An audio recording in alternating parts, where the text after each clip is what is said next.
Are you struggling with running in Girl Tag? Well, in today's video, I'm going to show you how to run fast.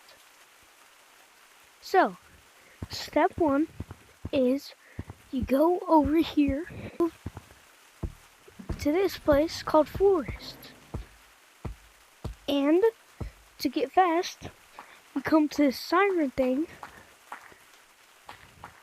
and you put your hand right here and you put your hand behind you like that and you just reach forward, push your other hand back.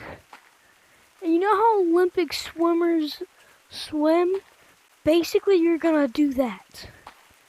And then start picking up the speed. Then reach.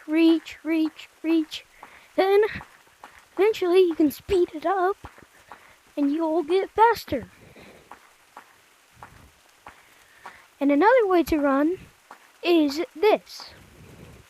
You take your hands, you press down these two buttons, and you put them on the ground like this. And basically what you're going to do is this. Just flop your hands.